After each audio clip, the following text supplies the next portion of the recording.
Deuxième journée de la visite d'État du président de la République dans le Bassa-Sandra. Alassane Ouattara était ce jeudi à Soubré pour son premier meeting dans la région de la Nawa. Le chef de l'État a annoncé un développement dans la paix, dans la cohésion sociale. Nous en parlerons dans quelques instants.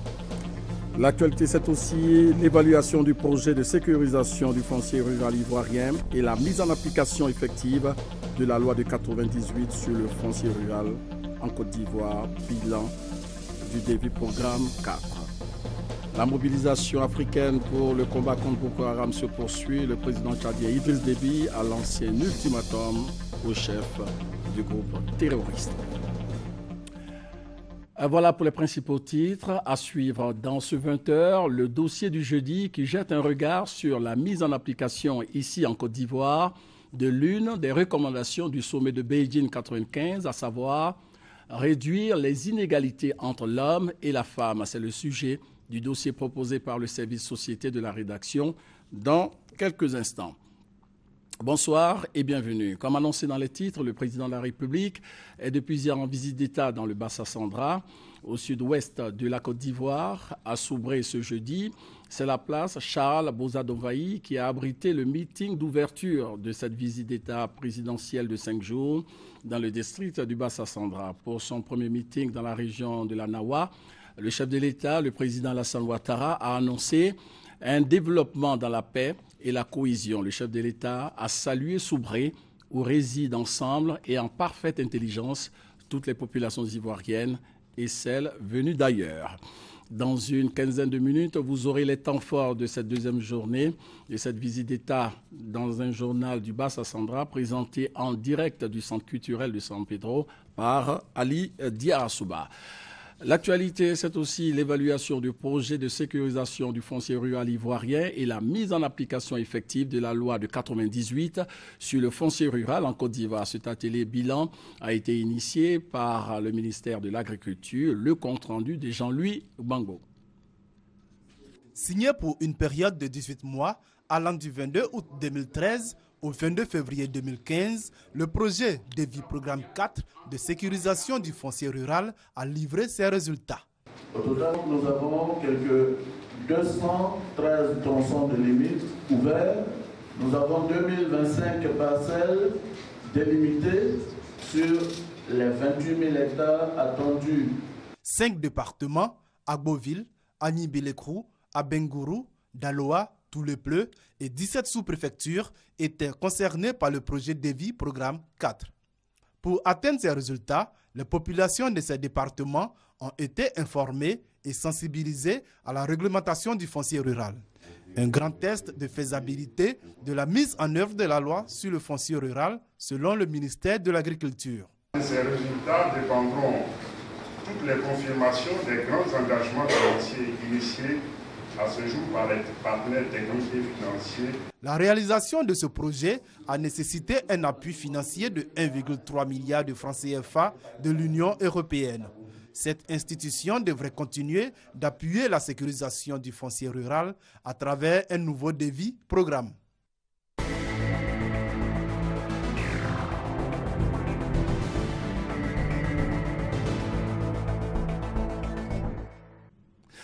En 1995 était élaboré à Beijing en Chine un programme d'action visant à favoriser la participation des femmes à la prise de décision dans tous les secteurs d'activité avec en priorité la réduction des inégalités entre l'homme et la femme. 20 ans après cette recommandation de Beijing, quelle est la situation de cette question du genre ici en Côte d'Ivoire? La réponse dans ce dossier du jeudi avec Franck Kouadio. Une journée de travaux champêtres des plus ordinaires pour Dame Yolande. Mais très vite, il va falloir troquer les habits de cultivateur pour ceux de chef. Amena Yolande, sexagénaire à la retraite, devient Nana Ndoli Amlan II, chef du village de Kajokro, dans le département de Toumoudi. Donc les parents maternels m'ont choisi et j'ai consulté les parents paternels, ils m'ont demandé d'accepter. C'est ainsi que j'ai accepté. Bon, avec les femmes, ça passe. Bon, avec les hommes... Toutefois, dans les collectivités locales, on brise de plus en plus les tabous. La femme est impliquée dans la prise de décision. Vous allez à la banque, aux caisses, là, c'est les femmes. Parce qu'elles ne volent pas, elles sont honnêtes, tout ça. Moi, les 2 femmes qui sont dans mon bureau sont vraiment exemplaires. De la bonne volonté, mais une entrave, l'analphabétisme. Sur 51% des personnes touchées, plus de 70% sont des femmes, une réalité à combattre. Dans une famille, quand on va dire à un père de famille de scolariser ses enfants, la priorité va aux garçons. Mais les filles sont laissées pour compte. Mais pour atteindre cette parité-là, nous sommes en 2015, bientôt 2020. Pour atteindre la parité, il faut vraiment booster l'analphabétisme hors du pays, mais surtout adresser la question au niveau des femmes pour qu'elles apprennent à lire et écrire. L'analphabétisme comme une des raisons qui freine l'intégration sociale de la femme, une intégration d'ailleurs cruciale. En 1995, à Beijing, en Chine, un programme a été mis en œuvre par les Nations Unies. Objectif, l'amélioration du taux de représentativité de la femme dans les sphères de décision. Un quota de 30% a même été proposé. En Côte d'Ivoire, des structures sont créées. Un observatoire national sur l'équité et le genre depuis le 17 décembre dernier, né sur les cendres de la direction de la promotion du genre. L'État de Côte d'Ivoire, depuis pratiquement les années 1995, surtout à partir des années 2000, met un point d'honneur à faire en sorte que les besoins spécifiques de toutes les couches de la population soient pris en compte. La parité entre hommes et femmes, les mêmes chances dans les projets de développement, elles sont nombreuses à ne pas en cerner les contours. Quand je vais dans les administrations et autres, c'est toujours les hommes qui sont à la tête. Cette jeune étudiante, par exemple, clame sa désillusion. Aujourd'hui diplômée, elle dit avoir des difficultés à intégrer le monde de l'emploi. Elle se contente donc de menues activités. Non, je ne sens pas. En tout cas, je ne sens pas. Parce qu'il y a des copines avec qui j'ai passé le concours pendant combien d'années. Actuellement, elles sont à la maison, elles ne font rien. C'est moi qui ai eu un petit boulot pour pouvoir me débrouiller. Sinon, actuellement, je ne sens pas. En cause peut-être des idées reçues sur la femme, ce qui fait que les habitudes ont la peau dure. Il s'agit de travailler au changement des mentalités et au changement des comportements. Il faut que dans notre pensée, nous puissions évoluer pour dire que c'est vrai qu'il fut certainement un temps dans notre histoire, dans nos civilisations, où les femmes n'avaient pas le droit de faire certaines activités, où les femmes n'avaient pas le droit de s'exprimer en public. Et c'est même ce qui a fait qu'on ne voulait même pas mettre dans certaines sociétés les filles à l'école. Une difficulté perceptible à plusieurs niveaux. La parité homme-femme, même dans les instances de prise de décision, pas toujours évident. Quand on prend les chiffres au niveau du gouvernement, c'est toujours 15%. On n'a même pas encore atteint les 30% pour dire qu'on va aller à 50%. Donc il y a des problèmes là. Quand on prend les députés.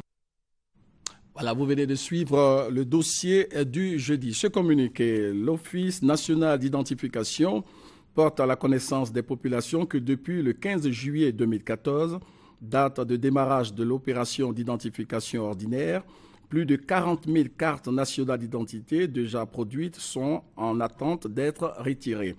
En conséquence, les personnes déjà enrôlées sont invitées à se rendre dans les centres de collecte pour le retrait de leur carte nationale d'identité. L'actualité en Côte d'Ivoire, c'est aussi ce manque d'engouement au niveau des inscriptions de nouveaux bacheliers dans les universités. Sur 8 522 prétendants à l'inscription pour l'année académique 2014-2015 à l'université Félix Houphouët-Boigny d'Abidjan-Cocody, seulement 2 317 étudiants se sont enregistrés à la date du 4 mars dernier. Un chiffre jugé insuffisant par l'autorité universitaire après plus d'un mois de démarrage des inscriptions. Notre équipe de reportage s'est rendue sur place pour comprendre les raisons de ce manque d'engouement. Le compte-rendu dans nos prochaines éditions. Activité de partis politiques, des responsables militants du MFA, Mouvement des Forces d'Avenir, ont donné leur position sur la candidature unique au sein du RHDP, le Rassemblement des Oufouettistes. Ils sont pour l'appel de Daoukro. Le témoignage de Gabriel Louzani. Alassane Ouattara est désormais le candidat du mouvement des forces d'avenir MFA, parti membre de la coalition des oufouettistes au pouvoir depuis 2011. Les membres du bureau politique, les élus et cadres du parti se sont prononcés en faveur de l'appel de Daoukro dans une déclaration faite à l'unanimité ce jeudi 5 mars. Le bureau politique du MFA, les cadres, les élus, les délégués régionaux et départementaux déclarent que le président Alassane Ouattara est le candidat du MFA à la prochaine élection présidentielle. Une déclaration attendue depuis l'annonce de la candidature unique d'Alassane Ouattara au sein du RHDP et qui rompt ainsi le silence sur la position du MFA. Pour éviter toute fissure dans le mouvement des forces d'avenir, le député Moutaï Azoumana ajoute que ce jeudi est seulement un jour de libre expression et non une dissidence. La preuve, la déclaration a été lue au siège du MFA. Il n'y a pas de dissidence, mais c'est la légalité. Nous avons affirmé au Congrès une résolution qui dit que le MFA demeure un membre du RHDP. Donc si vous demeurez un membre du RHDP, c'est tout à fait normal que le MFA soutienne la coalition auquel il appartient. Pas de levée de bouclier donc dans le parti d'Anaki Kobenon. Par cette déclaration, le MFA déroule le tapis rouge à Alassane Ouattara en attendant la convention du parti pour entériner la décision. Le procès relatif à la crise post-électorale se poursuit. La défense a dénoncé récemment une absence de preuves lors de la plaidoirie dans le procès de l'ex-première dame Simone Gbagbo, contre laquelle une peine de 10 ans a été requise et qui est jugée avec 82 co-accusés pour leur rôle durant la crise post-électorale. Hamza Diaby. Dans une salle comble du palais de justice, en présence de Simone et Yves Gbagbo et des 82 autres accusés, les avocats ont déroulé leur plaidoirie, et ce, durant les heures qu'a duré l'audience. Il s'est agi pour eux de démontrer à la Cour, et particulièrement aux jurés, à qui il revient de prononcer le verdict final, que leurs clients sont innocents. Dans l'ensemble, les avocats commis à la défense des prisonniers de la crise post-électorale ont indiqué que l'accusation n'a pas permis au procès de se dérouler convenablement. Ils estiment qu'il n'y a pas de preuves matérielles que leurs clients ont commis les faits pour lesquels ils sont poursuivis. Et même s'il y en avait, ce serait à la partie poursuivante de les apporter. Le parquet a requis 10 ans de prison contre l'ex-première dame. La mobilisation africaine autour du combat contre Boko Haram se poursuit à l'occasion d'une conférence de presse aux côtés de son homologue nigérien Mahamadou Issoufou. Le président tchadien Idriss Déby a lancé un ultimatum au chef de groupe islamiste. Nous allons défaire Boko Haram, a-t-il dit. Voilà, merci donc à la réalisation. Rendons-nous maintenant au Burkina Faso pour parler de production cinématographique. Le FESPACO, la RTI est présente à ce festival panafricain du cinéma et de la télévision de Ouagadougou à travers son département RTI Distribution. Le représentant de la RTI a permis au public de découvrir quelques productions qui seront bientôt diffusées sur les antennes de la radiodiffusion télévision. Notre reporter Serge Coléa. Je vais chercher un peu d'eau, sinon je suis foutu. Pardon. Top Radio, c'est la prochaine série télévisée que la RTI va coproduire avec un de ses partenaires. Le pilote du film a été présenté au MICA, le marché international de la télévision et du cinéma africain. Une série de 26 minutes qui met en évidence le rôle de la RTI dans la promotion de séries télévisées écrites par des jeunes talents. C'est une série qui est issue du concours Nouveaux Talents que nous avons lancé en 2014, dont un des gagnants est Honoré Esso, donc le scénariste de Top Radio. On a vu en plus les réactions du public qui étaient relativement positives. Ça nous donne envie de continuer et nous sommes fiers de présenter aujourd'hui ce projet au FESPACO. Dans cette démarche de la RTI, on n'écrit pas tout seul comme on a eu à le faire jusqu'à présent. On travaille avec d'autres personnes, ça fait que voilà, les scénarios sont un peu plus riches. Un mélange d'anciens et de jeunes acteurs que les téléspectateurs de la RTI pourront bientôt apprécier. Je suis très heureux de vous avoir présenté cette future série de la RTI. Et je vous présente la comédienne principale, Tila Pomaou, qui joue le rôle de Néna. Il faut dire que moi j'ai déjà travaillé à Abidjan, j'ai déjà tourné et j'ai interprété la voix de Bintou dans Aya de Yopougon. C'est super intéressant de travailler avec des gens comme Adam Adaiko, Marie-Louise Asseux. Par sa présence à ce FESPACO, la RTI réaffirme la volonté de positionner la Côte d'Ivoire comme le hub sous-régional de l'audiovisuel. Voilà, retour ici en Côte d'Ivoire. Nous allons maintenant donner l'antenne à Ali Dierasouba en direct du Centre culturel de San Pedro pour la présentation du journal du Bassa Sandra consacré à la deuxième journée de la visite d'État du président Alassane Ouattara. Bonsoir Ali.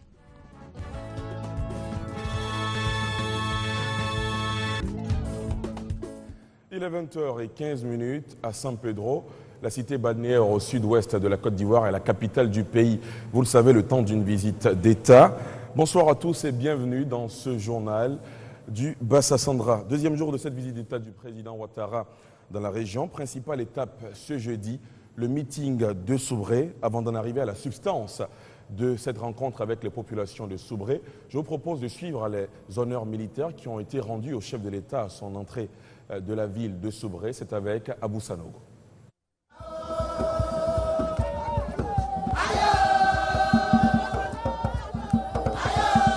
Danse et réjouissance ce matin à Soubré. Première étape de la visite d'État du président de la République Alassane Ouattara dans le district du Bassa Sandra.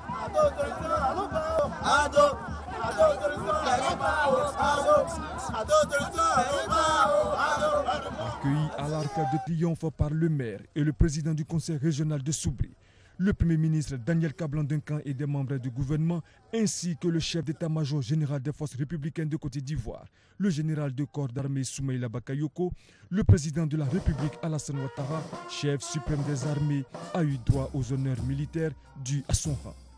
Honneur rendu par la musique des forces républicaines de Côte d'Ivoire, le drapeau de l'État et sa garde, 2 pelotons de l'école de gendarmerie de Torogoué et 3 sections du bataillon du génie de Boaki. L'ensemble des troupes était aux ordres du chef de bataillon Boni Alexis, chef bureau opération instruction du bataillon du génie. Une fois au meeting de Soubré, le président Alassane Ouattara a promis aux populations de redoubler d'efforts pour enrayer le problème d'insécurité provoqué par la présence des coupeurs de route. À ce premier meeting du Bassa Sandra, la population a remercié le président de la République pour ses réalisations au profit de la région. Viviane Aïman. Ce meeting du président de la République à Soubré, premier meeting de sa visite d'État dans le district du Bassa Sandra, pourrait se résumer en ce constat.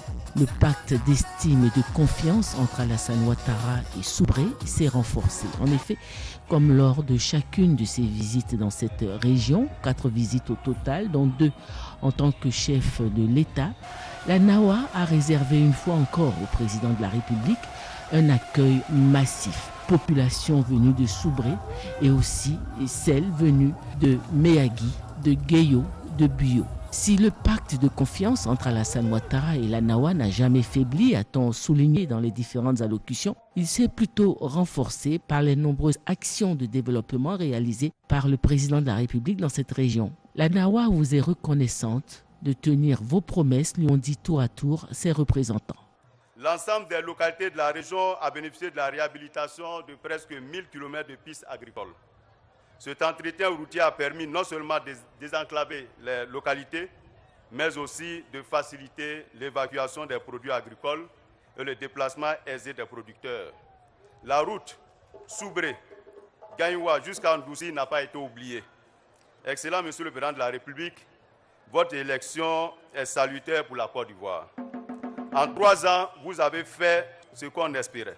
Les réalités de notre région aujourd'hui, ce sont ces femmes et ces hommes heureux comme ils ne l'ont jamais été, qui vous sont acquis et qui garderont de vous l'image inoubliable d'un président de la République qui, pour la première fois dans l'histoire de notre région, a inondé tous les villages et toutes les villes d'importants travaux pour améliorer les conditions de vie de ses concitoyens. Cette reconnaissance s'est aussi traduite en des symboles. Le président de la République a été proclamé chef suprême de la Nawa par la notabilité coutumière et la région dans son entièreté a offert au président de la République 50 bœufs, 18 béliers et de grandes quantités de produits vivriers du terroir.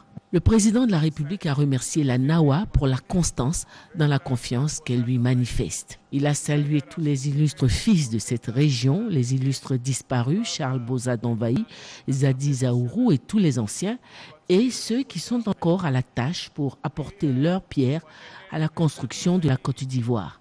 Il a félicité la région pour son esprit intégrateur et pour son dynamisme. L'effort de développement entrepris dans la Nawa va encore se poursuivre en 2015, a promis le président de la République. Vous savez, nous avons, comme vous l'avez dit tout à l'heure, chers jeunes frères, entrepris d'importants travaux à Soubré et dans la région de la Nawa. Nous avons investi 5 milliards dans le cadre du programme présidentiel d'urgence et près de 31 milliards dans le cadre du PRICI, le programme de renaissance des infrastructures de Côte d'Ivoire. Nous avons procédé à la réhabilitation de plusieurs centres de santé dans la région et nous prévoyons au cours de l'année 2015 à la réhabilitation et à l'équipement du CHR de Soubré. Dans le secteur de l'éducation, plusieurs établissements scolaires ont été réhabilités. 338 937 kits scolaires et 552 003 manuels ont été distribués. 2 collèges de 24 classes et 528 classes primaires ont été construits et équipés avec 2759 tables-bancs. Oui, nous avons également, comme vous l'avez dit, réhabilité plus de 1000 km de pistes rurales. Le bitumage de plus de 8 km de voirie dans la commune de Soubré est en cours et la fin des travaux est prévue pour la fin de ce mois. Donc Soubré, grâce à ce programme, bénéficiera de 8 km de route. En matière d'électricité, les travaux de construction du barrage de Soubré avancent à grands pas et les travaux seront livrés au plus tard en 2018. Il a aussi promis de débarrasser la région du fléau que constituent les coupeurs de route. Cette région étant riche, les coupeurs de route, surtout pendant la période de la campagne, essaient de s'attaquer donc à nos parents qui produisent du cacao et du café dans la région. Donc faites-nous confiance, nous allons les traquer et nous réussirons donc à nous en débarrasser. En guise de conclusion, le président de la République a appelé à l'union autour de l'appel de Daoukro. Soubré, comme je l'ai dit, est une Côte d'Ivoire miniature et grâce à la paix, grâce à l'action des présidents Félix Houphouët-Boigny et Henri Konan Bédié, cette région connaît déjà un essor important. Et cette paix nous permettra d'aller de l'avant. Et c'est l'une des raisons pour lesquelles j'apprécie tout particulièrement l'appel de Daoukro et donc le soutien du président Henri Konan Bédié et du PDCI-RDA pour me soutenir en 2015. Merci, chers parents de ce soutien. Plusieurs dons ont été offerts par le président de la République et la première dame à Soubré et l'ensemble de la région. 8 véhicules de commandement pour le corps préfectoral, 8 ambulances offertes par la première dame, des tracteurs et tricycles pour le ramassage des ordures et 2 bennes. À ces dons en matériel, le président de la République a ajouté un don en numéraire pour un montant de 18 500 000 francs. À ce meeting de Soubré, outre l'aspect officiel qu'on venait de voir, il y a aussi ce qu'on a appelé les à côté. Une ambiance chaleureuse a prévalu toute la durée de l'événement. On en sait un peu plus avec Mamadou Kouassi. Il est 8h30 quand notre équipe de reportage arrive à Soubré, capitale de la Nawa. La ville s'apprête à accueillir le premier meeting d'une série qu'animera le président de la République au cours de son séjour dans le district du Bassa-Sandra. Mais depuis 6 heures, la tête principale de la ville est prise d'assaut par les différentes populations. Passage obligé pour le cortège présidentiel à destination du lieu de meeting. Visiblement, toutes les couches sociales de la région sont sorties pour exprimer leur joie d'accueillir celui qui, depuis sa prise de pouvoir, est en train de donner un nouveau visage à la région de la Nawa. et ce pour le bonheur de ses habitants. Bon, en tout cas, ma présidence, en tout cas, ça me plaît au clair, puisque depuis fort longtemps, président Alassane Ouattara, je ne l'ai jamais vu, je l'ai vu dans la télévision, mais vis-à-vis, je n'ai pas vu. Donc, je suis venu pour le voir comment il est. En tout cas, ça me rend au cœur qu'aujourd'hui, 2015, aujourd'hui, nous sommes le 5, que le président vienne, moi, ça dit, je ne sais pas si c'est vraiment chanté. Il a pris le pays, on voit qu'il y a un changement. On voit que c'est lui qu'on veut le voter encore. Ça n'est pas permis d'aller donner, pour dire on n'a qu'à faire candidature, on n'a qu'à se présenter, il est déjà. C'est Dieu qui nous a envoyés. Donc on remercie le bon Dieu qui nous a envoyé Alassane Ouattara pour venir nous changer. Notre président arrive aujourd'hui, c'est pour cela que je suis venu. Comme c'est un meilleur président, tout le monde est prêt pour lui. C'est pour ça que je dis je vais venir le voir. Depuis 6 h du matin, nous sommes là pour l'accueil du président de la République. Comme nous sommes en bas, on ne pouvait pas bien voir l'arrivée du président, donc raison pour laquelle nous avons décidé de monter sur la dalle à cause de la foule pour mieux voir le président. La chaleur accablante, avec ses 35 degrés à l'ombre, n'a nullement émoussé l'ardeur des différentes communautés. Chacune venue avec son groupe d'animation a tenu à communier avec le chef de l'État, Alassane Ouattara. Vous venez de les entendre, joie et fierté, ce sont les mots les plus prononcés par la population quand on les interroge au terme de ce meeting. Les réactions recueillies par nos équipes sur le terrain font état de beaucoup d'espoir suscités par ce déplacement présidentiel. D'autres réactions au micro de Mamadou Kouassi. C'est quelqu'un sur qui on peut compter. C'est quelqu'un qui tient parole. Donc nous sommes vraiment satisfaits de ce qu'il a dit.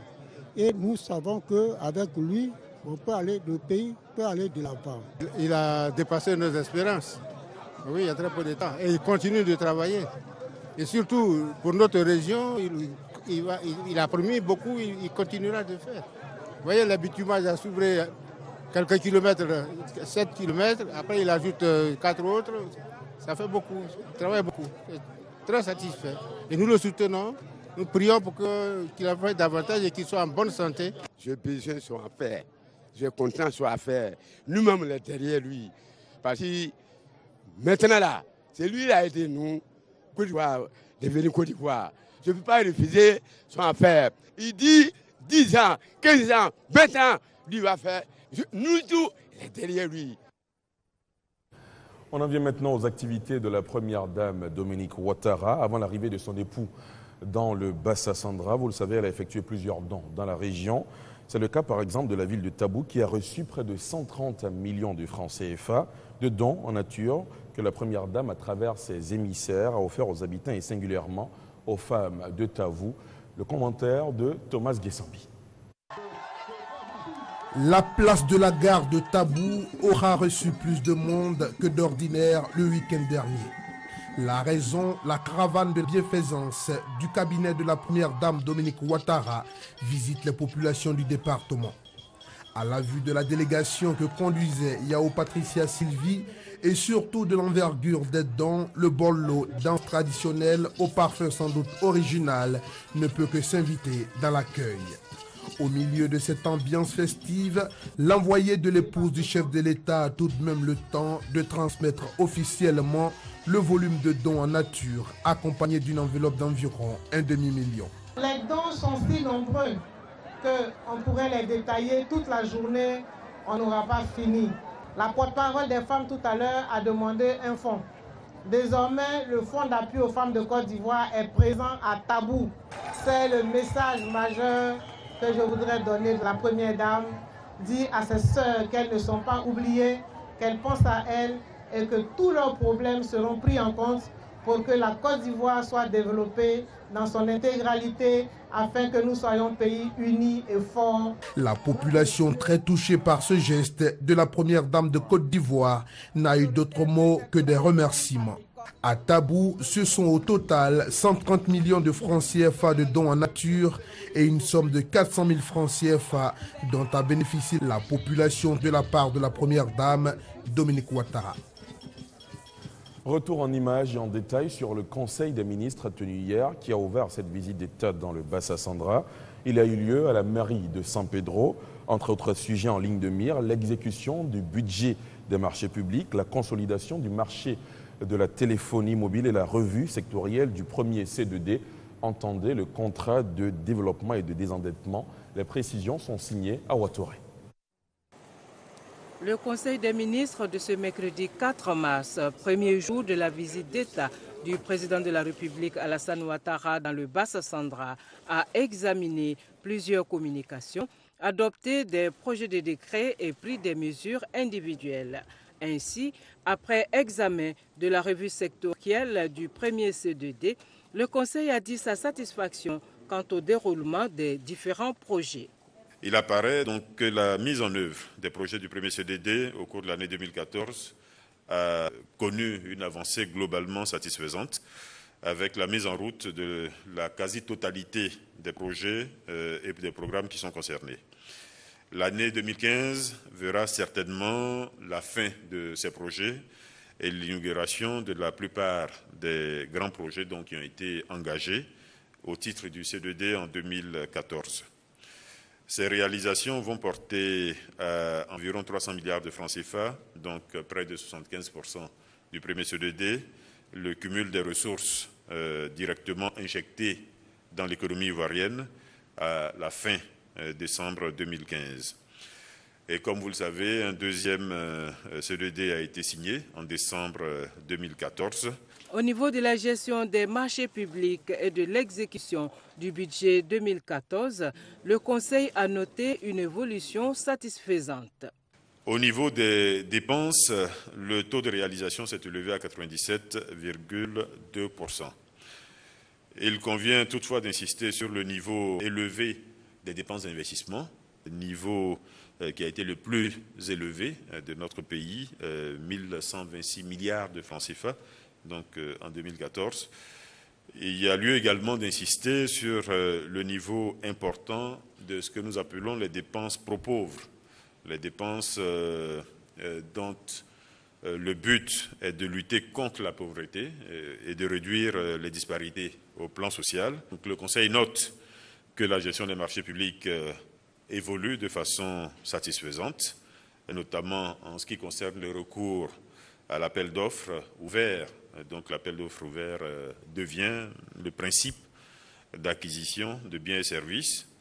Et je dois indiquer également que d'importants efforts continuent d'être faits pour réduire les délais de passation des marchés. Nous étions à plus de 300 jours, si vous en souvenez, en 2013. L'objectif qui est visé, c'est d'arriver à 88 jours exactement. Et puis, dans le domaine des nouvelles technologies de l'information et de la communication, le gouvernement entend désormais clarifier le marché de la téléphonie mobile. Réduire le nombre d'opérateurs et surtout faire en sorte que les opérateurs qui ne respectent pas leur cahier de charges, qui ne sont pas à jour de leurs engagements, progressivement sortent du marché. Tout cela pour permettre donc à ce marché de devenir plus lisible, plus compréhensible et de devenir plus fort également. L'option qui est prise, ce n'est pas le retrait pur et simple des licences qui sont déjà accordées aux opérateurs en difficulté. La proposition leur est faite, je dis bien la proposition, parce qu'il ne s'agit pas d'une injonction de l'État de Côte d'Ivoire, mais d'une proposition qui leur est faite d'opérer un regroupement que l'État accompagnerait pour constituer donc le 4e opérateur sur le marché de la téléphonie mobile en Côte d'Ivoire. Le préfet de la région de San Pedro a pris part à ce Conseil des ministres comme il est de coutume lors des visites d'État. Il a fait un état des lieux précis de la situation dans le Bassa-Sandra et relevé les difficultés et les attentes des populations. En marge de cette visite d'État, le ministre chargé du budget, Abdourahmane Sissé, a visité des structures sous la tutelle de son département. Il a échangé notamment avec les agents de la direction régionale des impôts, de la direction régionale des douanes et visité le guichet unique du port autonome de San Pedro. Abiba Dambélé Saoué. San Pedro, 2e pôle économique de Côte d'Ivoire, le ministre du budget en est bien conscient. Il a mis à profit son séjour dans la région pour vivre les réalités des structures sous tutelle qui sont pourvoyeuses de ressources nécessaires au développement de nos infrastructures.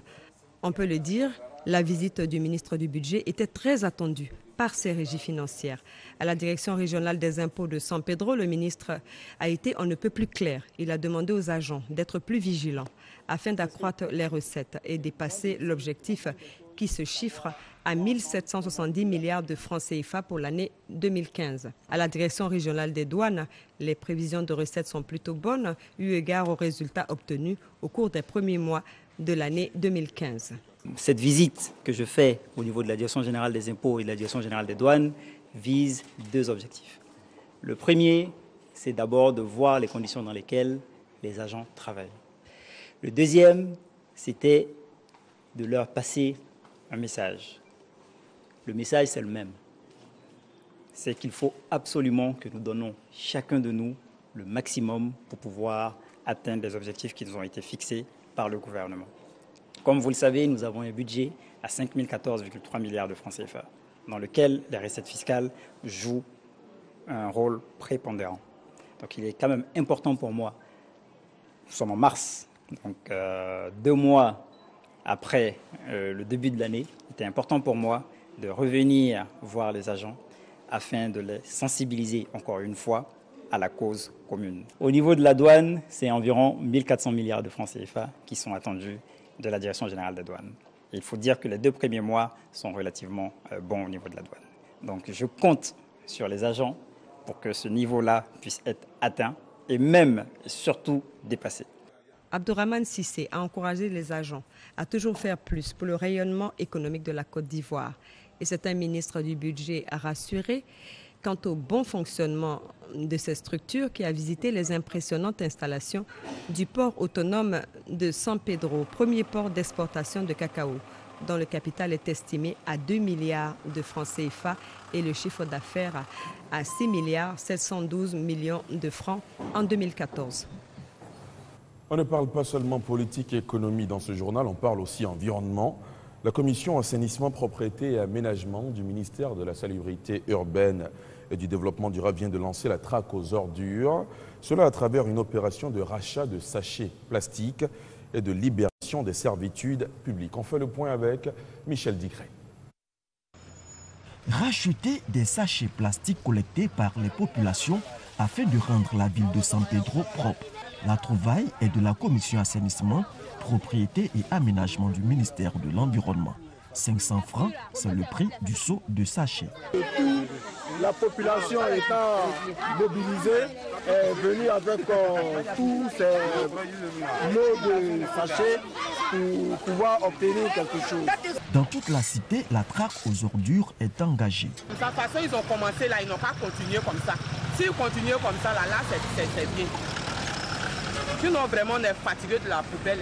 La pérennisation de toutes ces initiatives demeure une priorité pour le ministère de l'Environnement. Nous profitons de l'occasion pour sensibiliser tous ces acteurs à la pérennisation d'une bonne salubrité et d'une bonne hygiène pour leur bien. Donc je suis pour l'instant satisfait et j'encourage tous ces acteurs à œuvrer efficacement pour que la ville de San Pedro soit beaucoup plus propre, soit beaucoup plus salubre et offre un visage radieux à la visite du président et à tous ceux qui vont l'accompagner à San Pedro. Il faut que le maire, quand on va dégager ses servitudes, puisse prendre des mesures d'aménagement.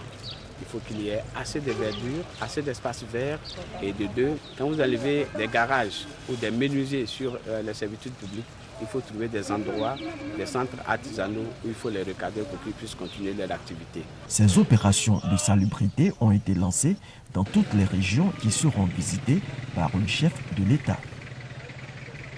Michel Dicret s'est aussi intéressé aux eaux de Sassandra. On le sait, elles sont très poissonneuses.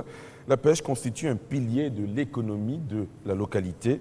Longtemps délaissée par les autochtones au profit des communautés étrangères, la filière enregistre depuis peu des jeunes, Néo, Godi et autres. Ils veulent faire de la pêche un métier, mais ont besoin de l'aide du gouvernement. Le reportage de Michel Dicret. Des dizaines de pirogues rassemblées pour la pêche, c'est le spectacle qu'offrent chaque jour les plans d'eau de Sassandra.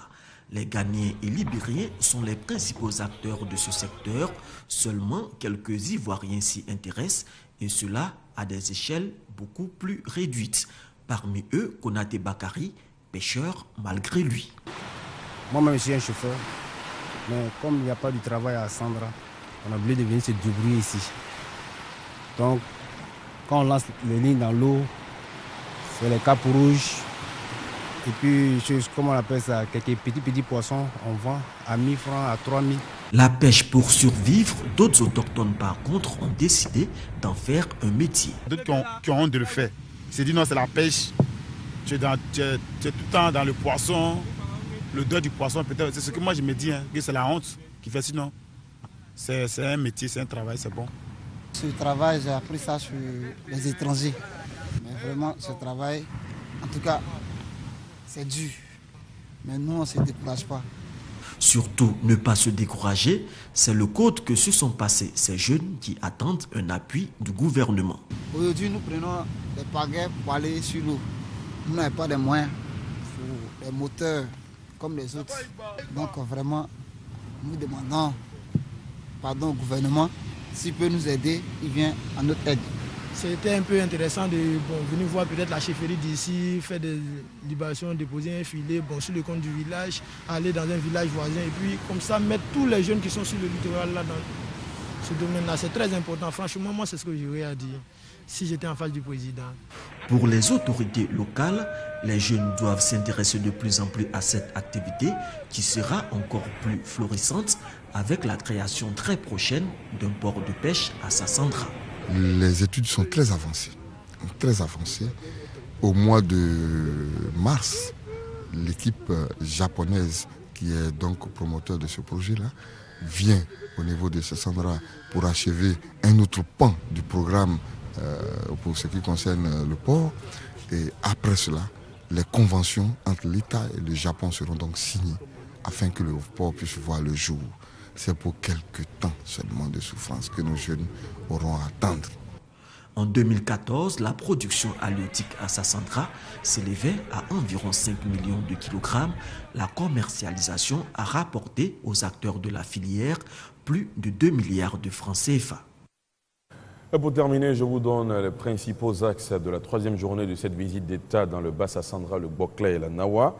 Demain matin, le président de la République va animer un meeting à Sassandra. Ce sera environ sur le coup de 10 heures avant de se rendre à Fresco. Et la dernière étape sera dans l'après-midi, une rencontre avec les populations de Tabou. Voilà, c'est ici que prend fin ce journal du Bas-Sassandra. Merci de l'avoir suivi. Excellente soirée sur la chaîne qui rassemble. David Mobio, à vous l'antenne. Merci Alida Souba, merci à vous, envoyés spéciaux de la RTI dans le Bas-Sassandra. On vous retrouve demain à 20h pour les temps forts de la troisième journée. Bonne suite de programme et à demain, même heure, même fidélité.